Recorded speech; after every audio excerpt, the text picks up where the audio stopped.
Hello, good evening, friends. Hope you are doing good.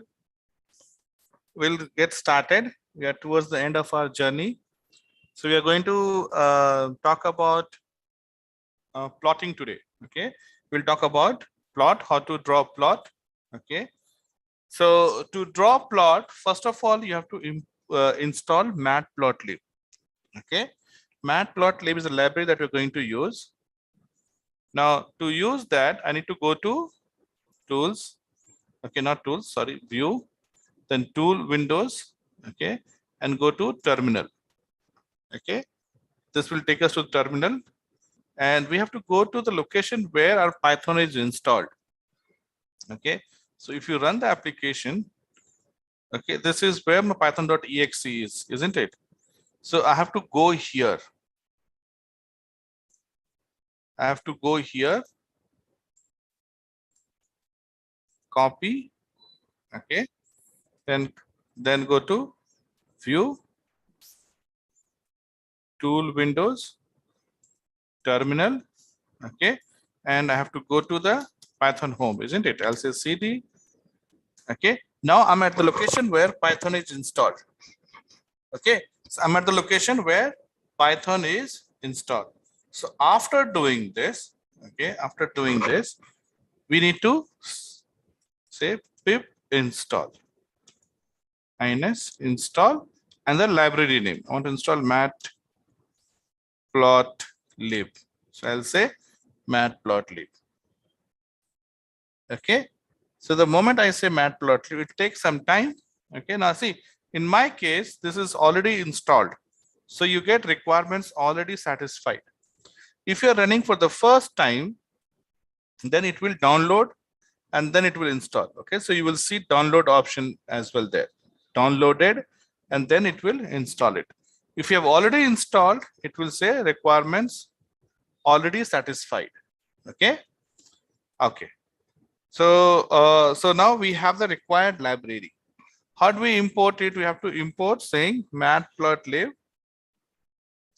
import matplotlib dot pyplot. Okay, this is where all the magic will happen.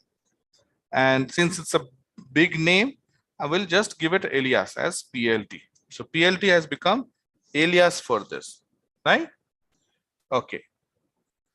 So okay, so this is how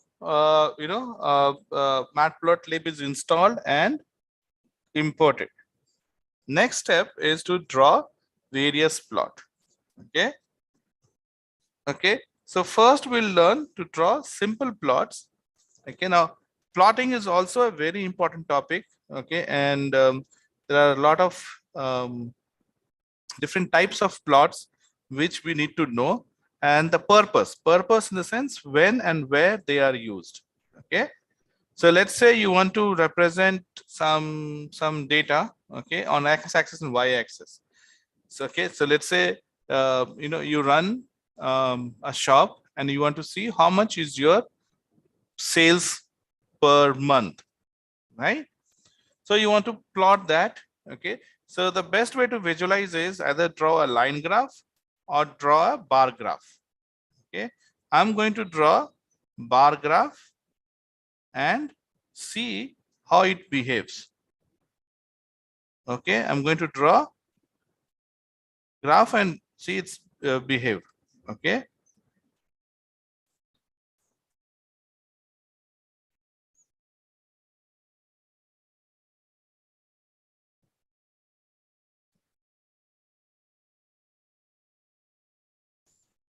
okay, so we'll create a data set using NumPy. So I'm going to say import NumPy as NP. Okay,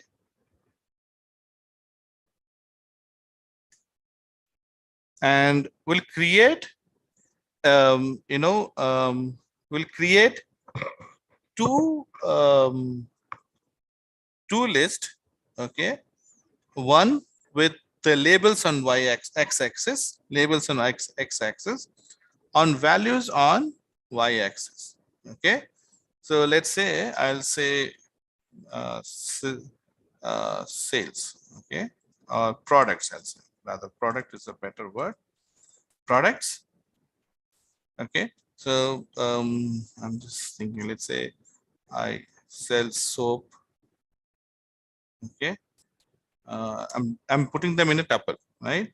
Soap, let's say oil, okay. Let's say electronics, okay. Let's say stationery, okay. We'll add one more, let's say fresh foods, okay. Okay, now I'm going to create the sales number. Okay, I'm adding as a list. So let's say sales is 110, comma 87, comma 167, comma 199, comma 54. So how many we have? 1, 2, 3, 4, 5, right? 1, 2, 3, 4, 5. We are done, right? So we got this.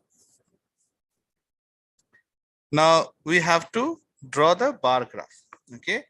So this products has to be in range format. Okay. Let's try to draw the bar graph and we'll see. Okay. So in bar graph, I'll say PLT dot, okay, bar. And that's how we are creating a bar graph. Okay. Now here we will give, okay, how many values do we need to give? Okay. How many values do we need to give? Okay. So I'm going to say len of your products, right? Len of your products. Okay. And we'll create a range here. Okay, that means 0, 1, 2, 3, 4. Or let's try to add products first, then I'll show you what's the problem. Okay, so let's try to add products here first. So we added products, and then we are trying to add this values, sales. Okay, so we have added product sales. Okay, and now, so once we are done, we can say PLT dot show. PLT dot show is to display, right? So since bar graph, okay, is in PLT, we are saying PLT dot bar graph. Okay, now I'm going to run this and see. So see that? So we put products on x-axis, right? So we have first x-axis. You won't be able to see, I guess. Hold on.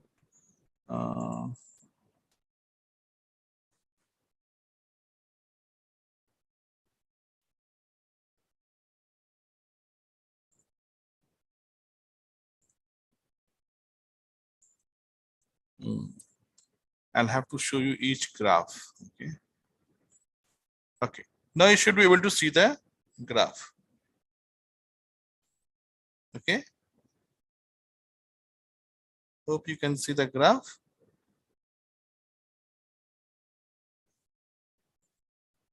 Okay.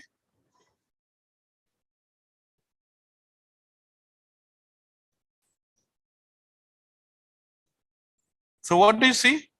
You see the products on x-axis, right? And the sales 110, 87, 167. Okay. It created this automatically, right? Okay. Now, okay. So PLT dot bar will help us to draw, and we need to give two values here. Okay, your columns on x-axis. So first column, it can be a list or a tuple, and then y-axis, the values on y-axis. So it will create a bar. Okay. Now, if I have to add, let's say, a title to it. Okay, this is graph correct, but it doesn't look complete, right? A graph should have title, should have, you know, X label, Y label. Let's try to do that. Let's try to add those things. Okay. So how do I do it? So I think again I have to unshare. Okay, this is kind of painful. 1 second.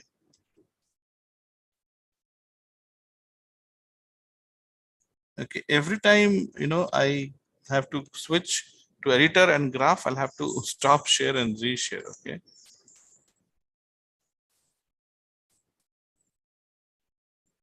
So now you should be able to see my screen. Okay. Now I want to add a title to it.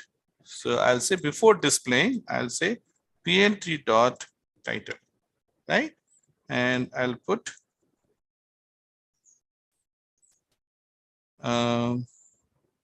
say August 6. Okay. August 2022. Okay. August 2022 sales. So now when I run it, okay, I'll stop it and I'll run it again.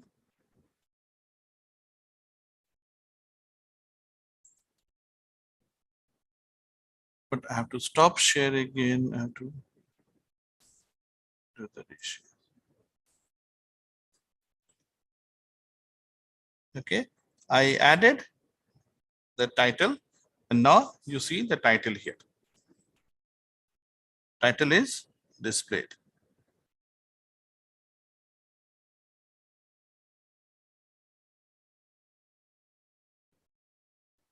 Okay.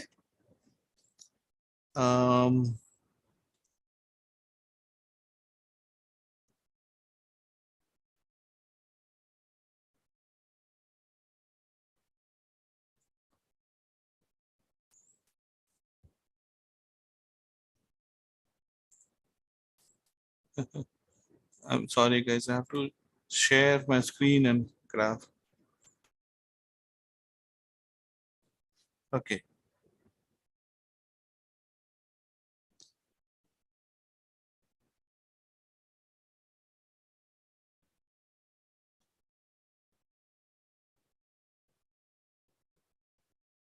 Okay. So now let's try to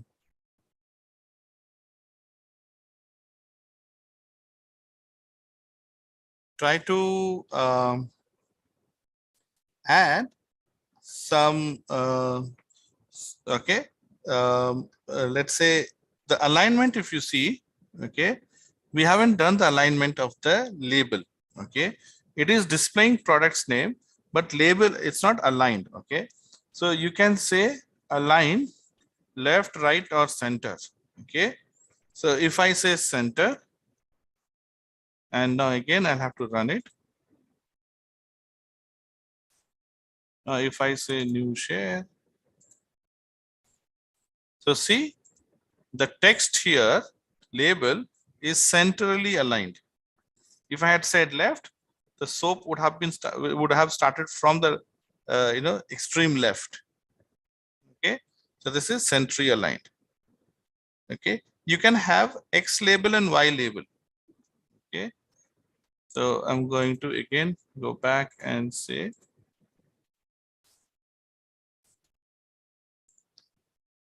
plt dot X label. Okay, I'm going to say product categories. Okay, and here you are going to say plt dot Y label equal to, okay, on Y axis we'll say monthly sales. Okay, so I've added X label, product categories, Y label, monthly sales. Now I'm going to run it again. I'm going to do new shares.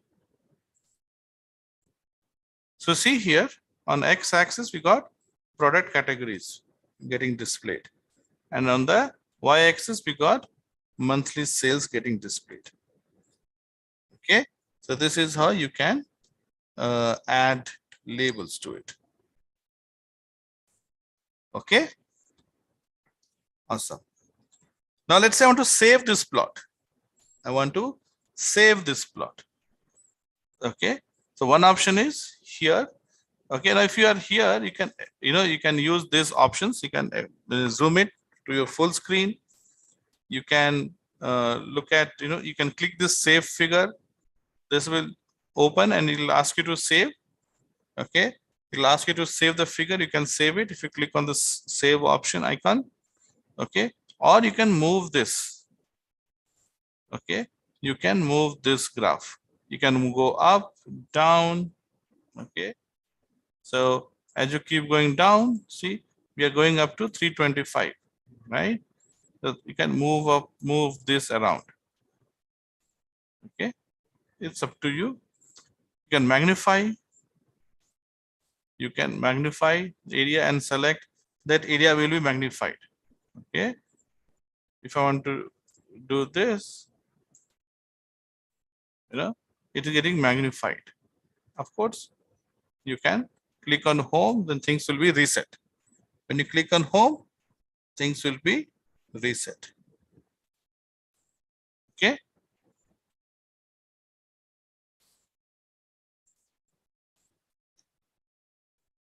Okay. So this is how you would draw a bar graph. Okay. Now another important graph is the scatter plot. Scatter plot talks about the relationship between two variables. Scatter plot will talk about the relationship between two variables. Okay. So what I'm going to do, I'm going to copy this and move it here. Okay. And okay. So I'm going to say marks obtained. Marks, and let's say this is hours you study. Okay. So let's say these are the hours you study in month, and marks that you get is 69. Okay. 65. Okay. You get 83. You get 93. You get 58. Okay. Let's say, so if you study for 110 hours, so let's say you have gone and you have spoken to your seniors. You are in 12th class, intermediate or 10th class. Okay. And you want to see, okay, you want to understand how much hours should we study to get, let's say your target is to get 85% or 80% or 90%. So you have to go and understand, okay, how many hours should I study to get 90%? Okay. So you go back, you ask your seniors, you ask them, please tell me how many hours did you study and how much marks did you get, right? So you went and you asked your first senior. She said that she studied for 110 hours and she got 69% marks in a month. 110 hours in a month. You went to second senior, he studied 87 hours and got 65% marks. You go to third senior, he studied for 167 hours, okay, and got 83% marks. Another senior studied 199 hours and got 93% marks. Okay, 54 and 58. So you have gone and you have spoken to them, okay, and you have asked them, and this is the data that you got. Now I want to display this on the graph. I want to see, okay, is there any correlation between number of hours we study and the marks that we get? Number of hours we study and marks that we get. Okay, so here the best graph to draw is your scatter plot. Okay, so this is your marks and hours, and now I'm going to say PLT dot scatter, and I'm going to give on x-axis. I'm going to say, okay, number of hours. Okay, the number of hours, and on y-axis I'm going to give marks. Okay, so we'll say marks obtained versus hours studied, something like that. Okay, marks obtained versus hours studied. Okay, and on X label we have X-axis marks, isn't it? No, sorry. On X-axis we have numbers of hours you studied. Number of hours studied. And on X-axis, Y-axis, you'll have marks obtained. Okay. Now when you run it, okay, and I'm going to say new share. Now you should be able to see the scatter plot. Okay. This is called scatter plot. On scatter plot, answer the values that you get are dots. Okay. So this is dot. Each dot is representing two values. So for example, if you look at this top dot, which is there here up, okay, this is representing X-axis value and Y-axis value. So if you see, so this represents something close to 200, 188, 190, right? 190, 188, right? So it will not give the exact value. So if you put your cursor here, if you put your cursor on top of it, you can see X equal to 199 and Y equal to 93.08. That's where my cursor is. So you can approximately guess, okay, if you don't have the data. Of course, you can go and check the data, right? We can go back and check the data. Let's say if you don't have the data, you can go back and look at this dot and you'll see that, okay, so somebody has studied for almost like 200 hours and has got 93% marks. Okay.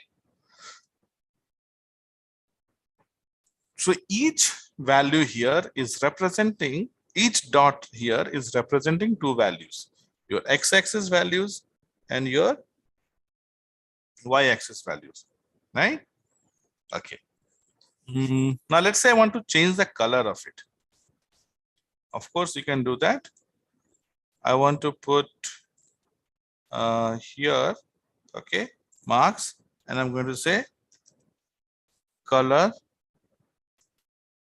equal to, I can put red. Here's something called as edge color. Edge color equal to, let's say I give yellow. So I want edge, okay, of the circle to be yellow and the circle itself to be red. Okay, you can give color. So let's run and see, do we get the correct answer? Yes, you see that? Okay, and the cursor, sorry, we are not seeing, right? I have to share it again. Okay, so the dot here is red in color and the circle around it is yellow. You can see the two colors there, right? So this is how you can. So see, this is the foundation or basis for doing regression prediction, right? If you know that, okay, if you know that data is dependent on each other, that means number of marks that you obtained is dependent on hours you study, then you can predict to a, of course not accurately, but to an extent, you can predict how much marks student will get, okay, based on number of hours they studied. Okay, the marks that they will get based on number of hours they studied. Okay, so tell me, if you look at this plot, if I ask you, I'm studying for 140 hours, okay, how much marks can I get, right? If I study for 140 hours, how much marks can I get? Of course, it is not as simple as that, but the concept of the logic is similar. So what I'll do, okay, if you join these all dots, you get a line, right? So that line represents the continuous values, all the values from 0 to the end. So if I move here from 140, 140, if I move, okay, X is 140. Okay, this is 140. And somewhere down I have to come. Somewhere here maybe. So I'm expected to get around 76% mark. You see that down? So on x-axis it is 140. So on y-axis it is closer to 76. That means, if you study for 140 hours, you will get around 76, 75, 76% marks. Okay, now this is not, as I said, 100% accuracy. There will be some error component, but right now we're not talking about error component. We just want to see, okay, based on the figure, can we figure out? Yes, of course you can figure out that this is your linear regression. This is what linear regression does. It takes its plots xy and looking at the x value, it will tell. Okay, first it needs some data to plot this axis, just like we have some data. And now it is easy to predict. Okay, you put a dot. Okay, that will be your x versus y dot.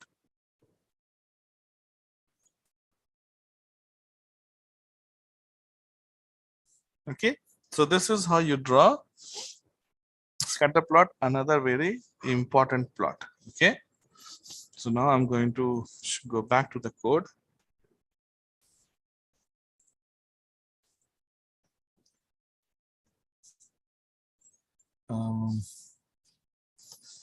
I'm going to say, okay, here, plotting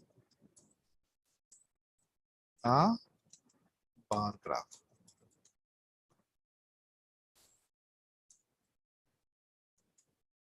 Plotting a scatter plot graph. So I'll just copy this code and paste it there.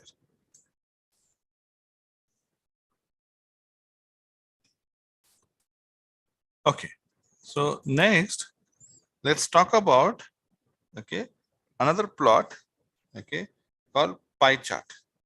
I want to plot pie chart. How do I plot pie chart? Okay, here also I need, marks, right? Sorry, the two values, isn't it? Okay, I need two values. Now we can take two values that we had in, okay, here, the first one, okay, bar graph.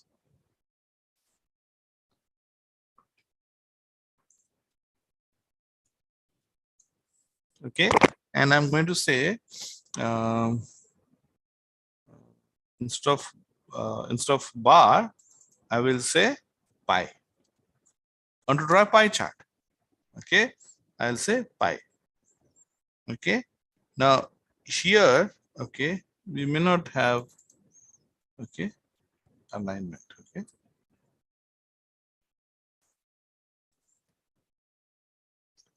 so let's see what do we get.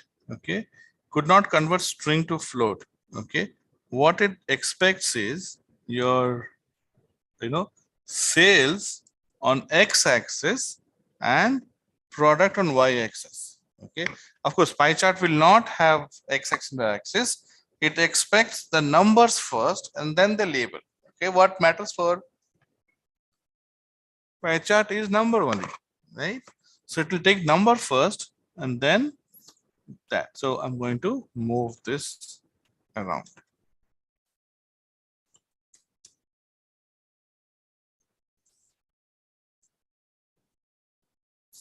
How can't multiply sequence by non-int type? Okay, so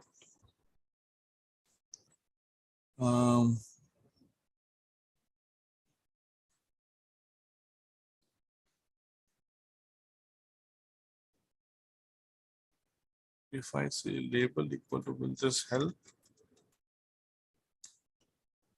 The problem is still with the, okay, you see this? We got the graph here.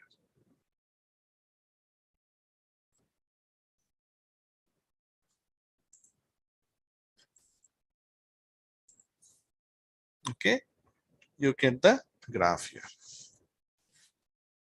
Okay, looks so nice, right? So we have given x-axis and y-axis. We don't need to give x-axis and y-axis.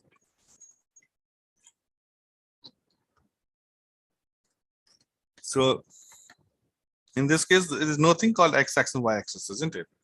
So I will go back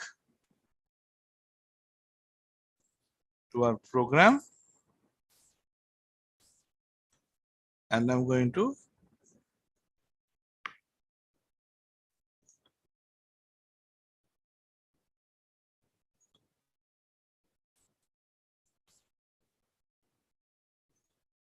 okay. Now I'm going to share it.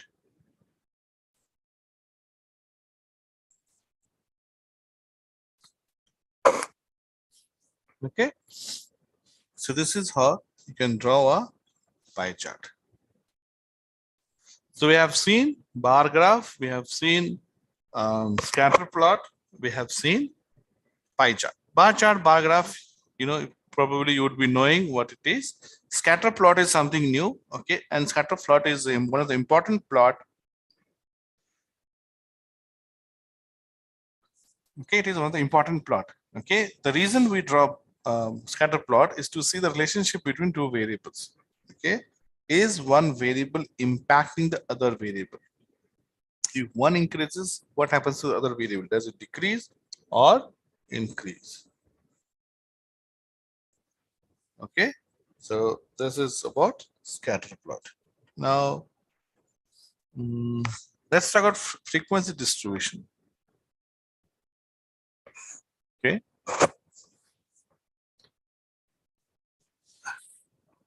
I'm going to go back to our code.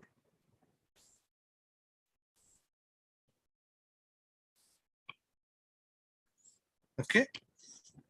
So let's say you have large values. Okay. You have okay. Let's say you want to see. Okay. You have marks obtained by private colleges and government colleges. Okay. You want to compare. Okay. Marks obtained by the government colleges and marks obtained by the private colleges, and see which college has done better, the government college or private college, and you have data of all the colleges. You can you have got the marks here. So now if there will be thousands of data, right, it will be difficult for me to compare all the thousand values at the same time. Okay, it is difficult to compare all the thousand values at the same time. So instead, what we'll do is we will categorize them, group them. Okay, and when you group them, you have to create a histogram. Basically, histogram is grouping, and the size of the bucket. For example, let's say I'll move this graph also from here. Here it is pie graph, right? Pie chart. Okay. Now let's say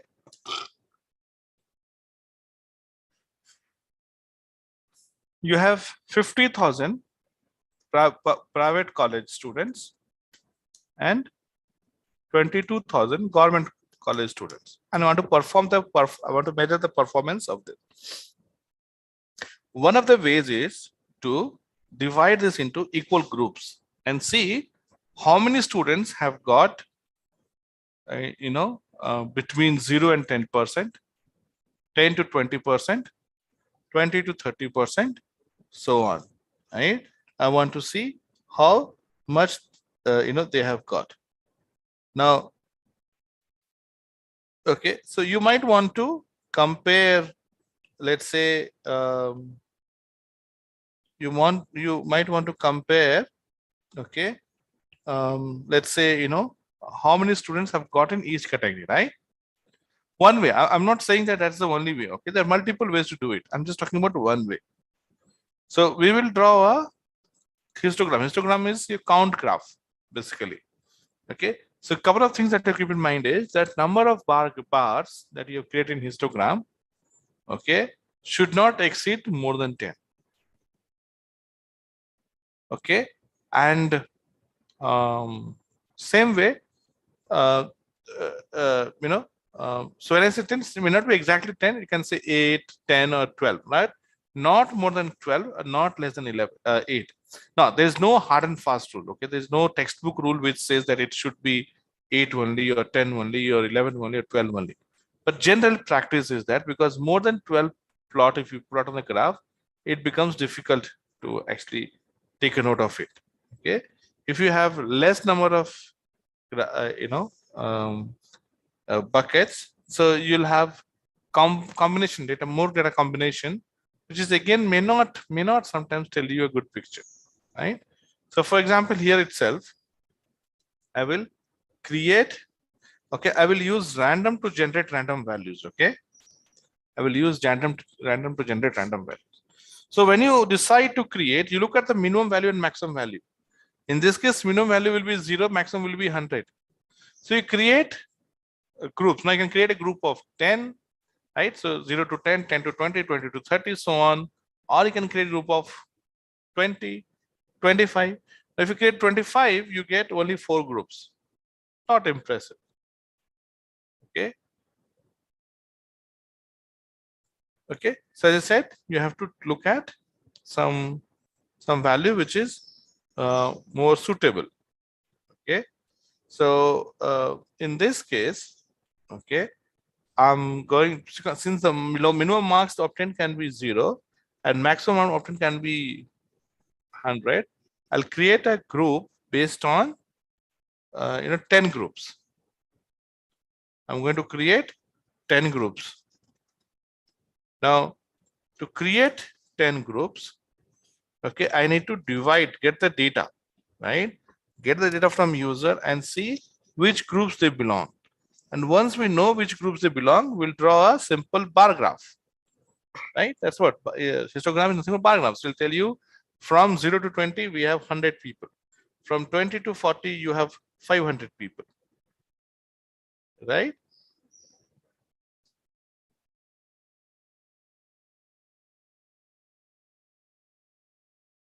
Okay.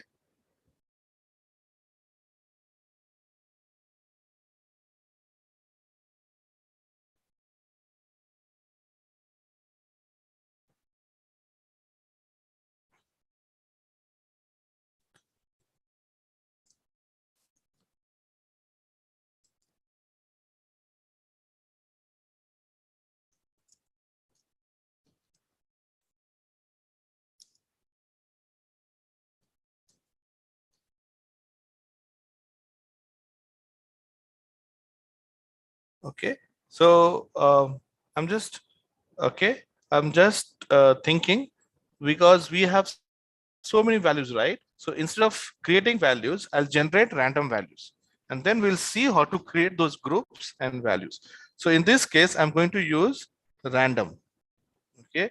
I'll use random. Okay. So I'm going to say, oh, sorry, I don't need to drop numpy. So I'm going to say plotting a histogram. Plotting a histogram. Okay, so you have numpy. Okay, and I'm going to use random. So I can use numpy random. Okay, so okay, let me use numpy random. Okay, so data set, okay, equal to np dot random dot random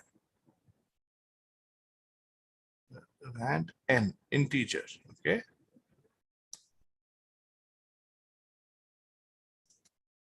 Thousand. Let's see if this works. Yes. So it has, okay, random function will generate integer values. Okay, integer values. So I give 1000, it will generate. Okay, let me give 1000. So it will generate 1000 random values. So I told you, right? It is you have 10 or 15 or 5, you can easily visualize from your eyes.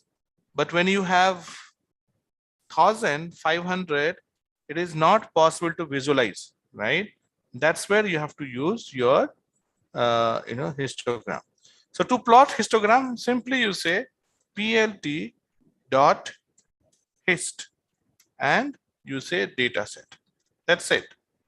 Okay. Now, of course, we have to say plt.show, isn't it? Okay. Now, when you run it, it has created a histogram. Okay, let me share my screen.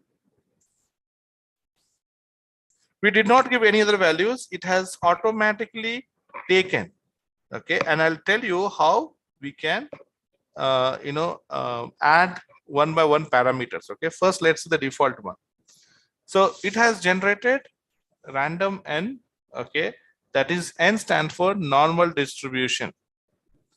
Okay, rand n means normal distribution, and values, if you look at most of the values, 99% of the values will be between 0 and -3 and +3. Okay, -3 represents 3 sigma. Okay, so when you have 0 is at the center, mean 1 sigma means -1 and +1 both the side.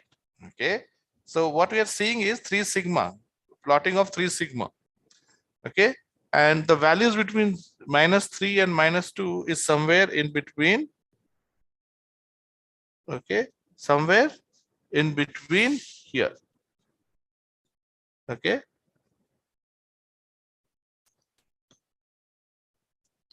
okay, okay.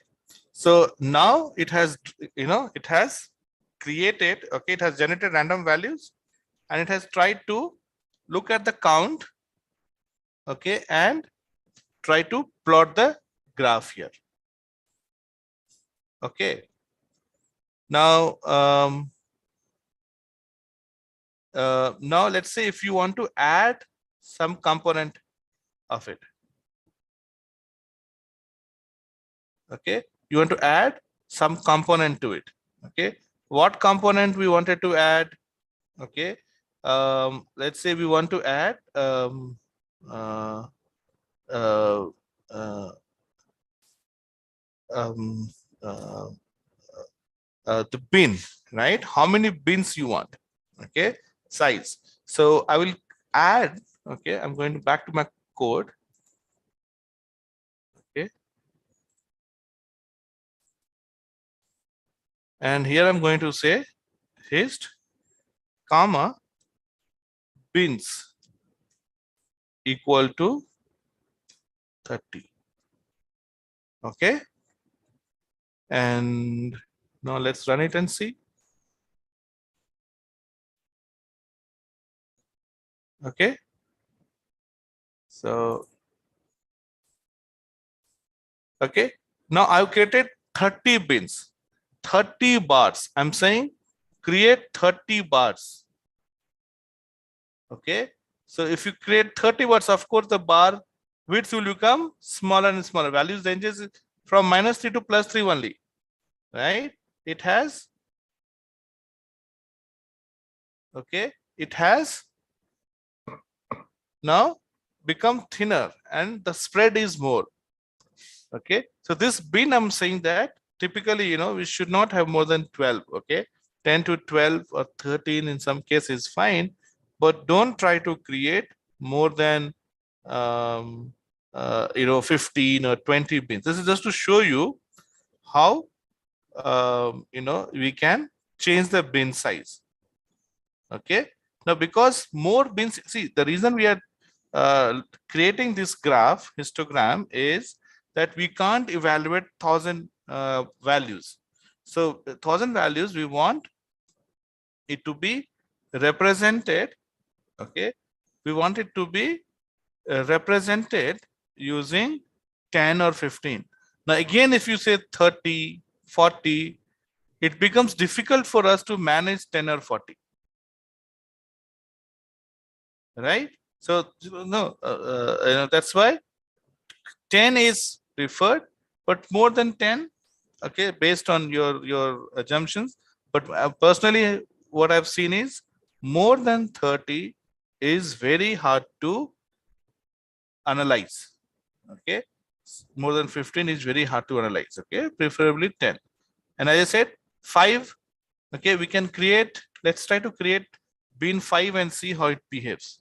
Okay, so I go back Of course, I have to reshare it. And here I go and I say 5. Bin equal to 5. Now when I run it,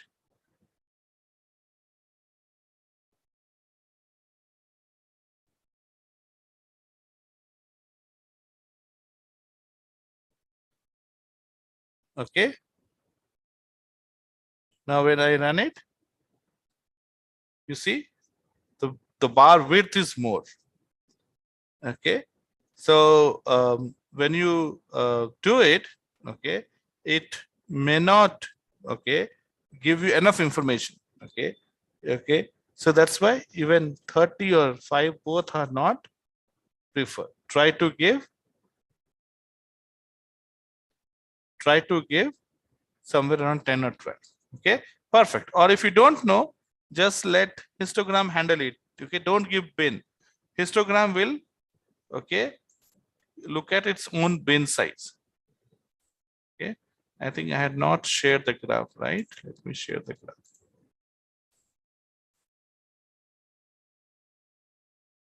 Okay, so we got histogram also right. Okay, any question? No, right? All good so far? Great. Of course, we can add other parameters to it. Okay, you can add histogram type. Okay, his type I'm saying completely filled or step filled. So you can say step filled. It will not be completely filled. Which color you want? Okay, so you can say color. Okay, color I'll say let me use red. You want to give edge color? You can give edge color also. ED, okay, GECOLOR. Edge color equal to say black. Okay, so now when you run it, we'll stop and we run it. Okay, of course, I'm going to change this bin. Okay, 12 is better. Okay, not less or more. So I'm going to say now run.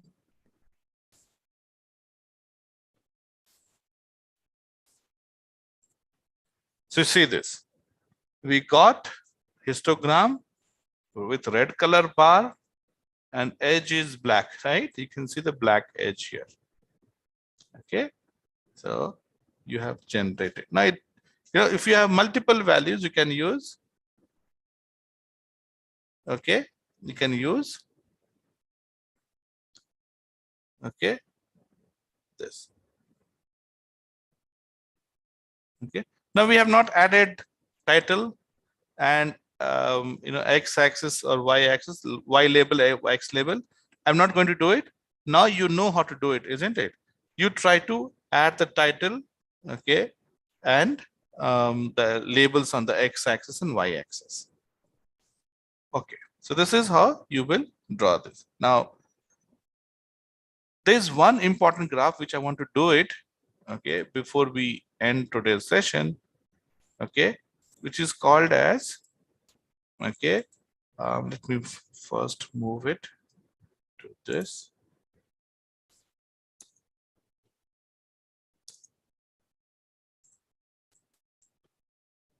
Okay, this is called as box plot. Box plot is very important, metric. Okay, when you're doing data analysis, right? It is one of the preferred, one of the most used graph. So when you look at the box plot, I need to open a paint and I'm going to talk through it. Share. Okay. So box plot can be a horizontal box plot or a vertical box plot. Okay, if we talk about, we use thicker. If you talk about a vertical box plot, this is a vertical box plot. Okay, this is your handle here. Okay, this is your handle here, and this is, okay. So your box plot would look something like this. This is a vertical box plot. Your horizontal box plot will look something like this. Okay, handle here, box here. Of course, the size and all these things vary, but this is how it look like. It will have a rectangle. Rectangle will have a cut in between, and it will have two handles like this. It will have two handles like the same way. Rectangle box with cut in between and two handles, top and bottom. Okay, what does it mean? It means, okay, this line, these values, all of these are values that are being represented in the data set, entire data set. Again, here you might have 100,000 values, okay, and you want to see what is the minimum value, what is the maximum value, what is the median value, what is the first quadrant value, second quadrant, third quadrant value. Okay, what is median? Median is your mid value, the value which divides the data set into two equal halves. Okay, so if I have, okay, values like 30, okay, this is 30, 20, 10, 60, 50, 40. Okay, what is the median of this? Median, not mean. Mean we all know, right? Mean is average. You add all of them and divide by number of values. So you have 1, 2, 3, 4, 5, 6. You add all 6 of these, 6 of values. 30 plus 20 plus 10, it is 60 plus 60, 120. 120 plus 90 is 210. 210 by 6. So if you divide 210 by 6, you get something around 35, isn't it? Okay. So it means, you know, the average is 35. Okay. But to find median, you have to first arrange these values in either increasing or decreasing order. You have to either arrange in increasing or decreasing order. So you arrange in increasing order. So I'm going to say 10, 20, 30, 40, 50, and 60. So we have arranged in increasing order, isn't it? We have arranged in increasing order. Now, which number divides into two equal halves? Now, for example, let's say we had 70. For example, let's say we had 70. If we had 70, then 40 divides it into two equal halves. 40 divides into two equal halves. So you have 3 this side and 3 this side. 40 divides into two equal halves. If you have odd number of values like 5, 7, 3, 101, 199, right? Odd number of values, it is easy to find. In this case, it is 40. So 40 is the mid value. There are 3 values on the left and 3 values on the right. So this is your mid value. Okay. But if you had only 60, okay, if you have only 6, then you have something here, right, which is dividing into two halves. What is the value in between? The value in between will be the average of these two values. Since we want something in between 3 and 4, in between 3 and 4, what do we have? 3.5. In between, okay, if we did not have 70, then we needed to have something in between 30 and 40. What is 30 between 30 and 40? 35, isn't it? Okay, if data is normal, okay, not too much of variation, your mean and median will be almost same. I'm not saying that exactly same, almost same. Here you have 10, 20, 30, 40, 60, 70, almost like in same range, right? So mean and median will be exactly same. But if I had 100, 200, 10 and 100, 100, 200, then the mean would have been much higher than median. Okay, but in this case, data is normal, so your mean and median are same. That's fine. That's just a coincidence. So if you had 70, our median would have been, okay, if you have 70, the median is clearly 40. If we had only 60 digits, 6 digits up to 60, the value would have been something in between, something in between 30 and 40 is 35, average. So we take average of two values and we present that as a median. Okay, so now if you're coming back to this box plot, this cut that you see is the median value. So let's assume that this is the plot for this data. Okay, your median is 40. So this will be at 40. This handle is the lowest value, minimum value in the data set, which is 10. So this value will be 10. Okay, similarly, here this will be 10. This is your median, right? Median is 40. Now, so this is minimum value, the lowest value, and this is your handles are minimum and the maximum. So this will be 70. So this is the maximum value, this is minimum value, this is median. What are these? Where the box and the handle is meeting. Handle and box joins. Okay. These joints are nothing but your, what do you call as quadrant. See, median divides the data set into two equal halves. Median will divide your data set into two equal halves. Quartile will divide into four quarters. Okay. So what we do, we find median, and then on left side again we find median. On right side again we find median. So this has, so we look at median first, and then on left side we treat this as one data set and find some median. So if you see, 20 divides the data set into 1/4. So this is your 1/4 data. This is your second 1/4. Okay. Now this is your third 1/4. And finally, this is your fourth 1/4. Median divides into two halves, quartile divides into 4 quarters. Okay, so you have Q0. Q0 is your lowest value. Okay, Q1 is your quartile 1. Q2 is your median. Quartile 2 is same as median. Quartile 2 will divide into halves. So quartile 2 is exactly same as median. Quartile 3 is your third quartile. And Q4 is your maximum value. Q0 is your minimum, Q4 is maximum, Q2 is your median, and Q2 and Q3 are the values.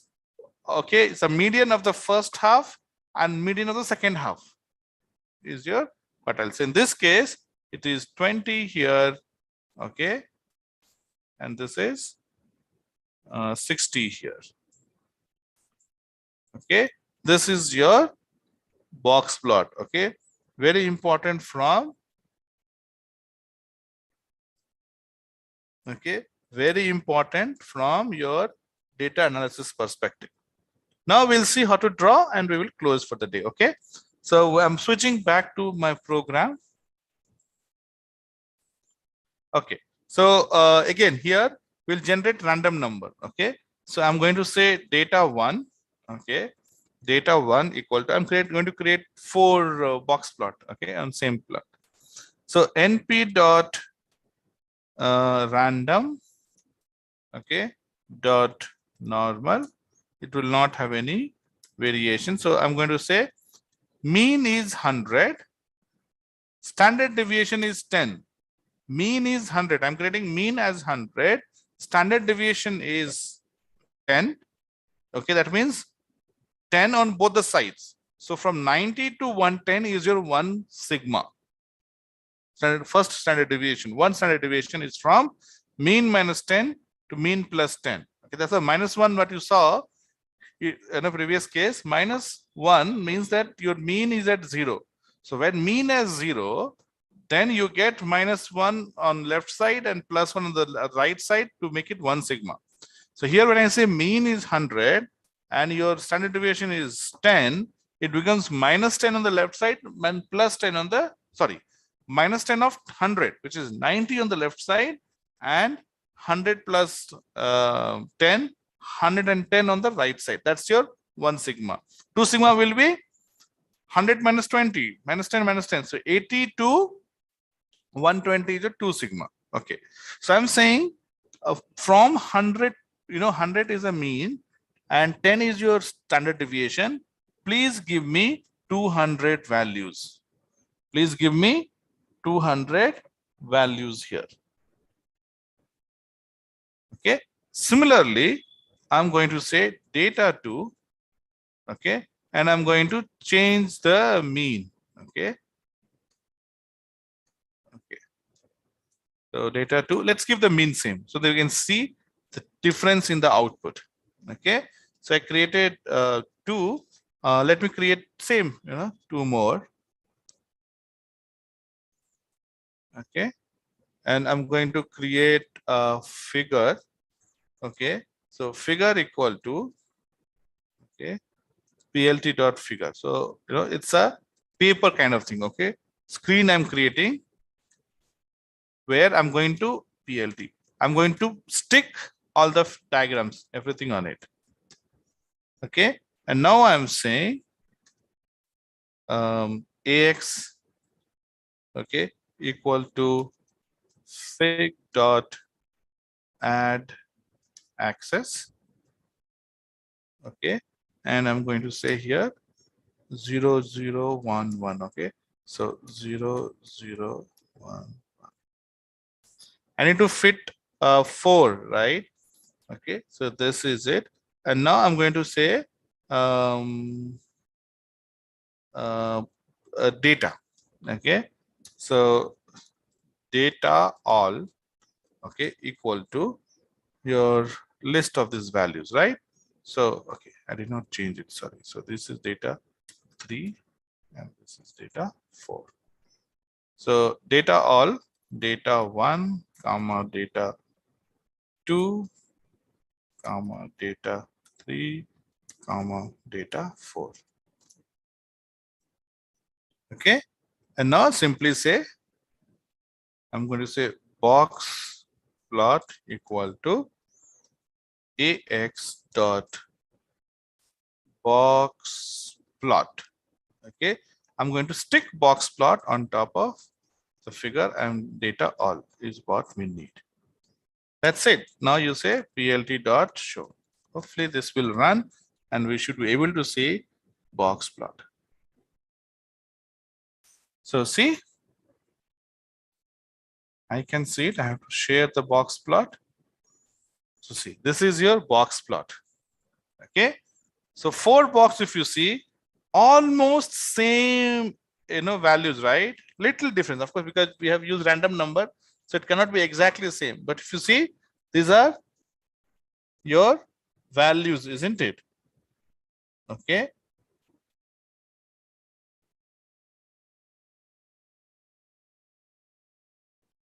Okay.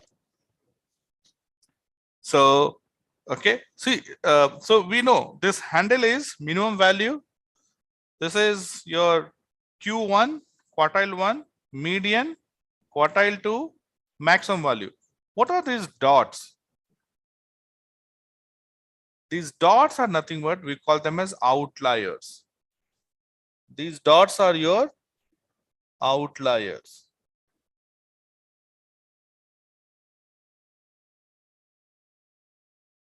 Okay. So outliers are represented by dot. So if you have to look at a plot which will show you the outliers, it is a box plot. No other plot will show you outliers. No other plot will show you outliers. It is the box plot only that shows outliers. Okay. Now I'm going to go back and make some changes to the data set and see the impact of that on our. So this is 100, right? So I'm going to keep mean same. I'm going to change the value to, let's say, 60. Here I'm going to put 100, but I'll change the standard deviation. Now here I will change both. Okay, I'll make it as 5. Okay, now let's see what happens to the 4 boxes.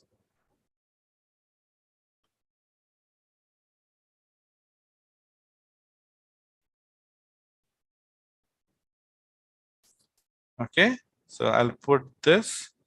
Now see here, first one we said 110. Okay, so this is 110 and we will analyze it with respect to other boxes. So this is the reference.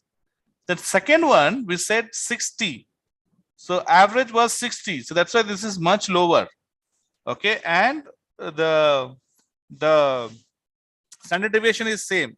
So the okay, first one and second one both have 10 standard deviation. So since standard deviation is same, the box looks exactly same, right? Of course, it has 2 outliers, has 1 outlier. That's okay, but the shape of both boxes looks exactly same because they have same standard deviation. The position is different because we have different mean value, right? One has 100, one has 60. So 60 is below 100. But since standard deviation is same, the box size is same. Third one had mean of 100. So that's why if you see the red line of box 1, the median line of box 1, or your Q2 line of box 1 is same as Q2 line of box 3 or median line of box 3 because both have mean of 100. But third graph has twice the standard deviation, 20. So it has become much bigger graph. And last one, okay, the mean is higher, so that's why it goes up. And we have a very small, we give 5 as standard deviation.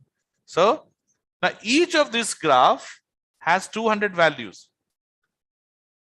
Each of these have 1200 values. So values we are not changing. Okay, all 4 graphs have same number of values.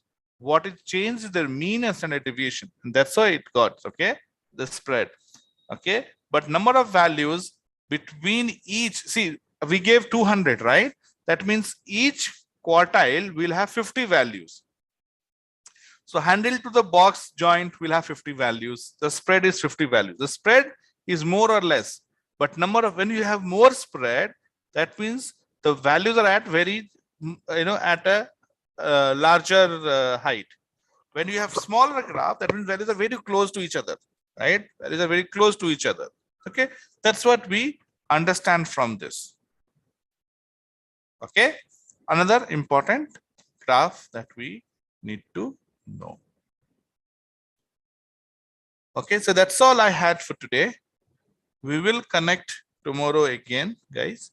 Tomorrow, I'm thinking to do some practice and maybe do some more programs and this. So technically, tomorrow we will finish off with Python. Monday, Tuesday, we will meet next week to talk about machine learning. Okay, we'll just give you introduction what machine learning is. That's all.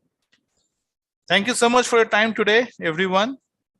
Have a good evening ahead. Take care. Bye.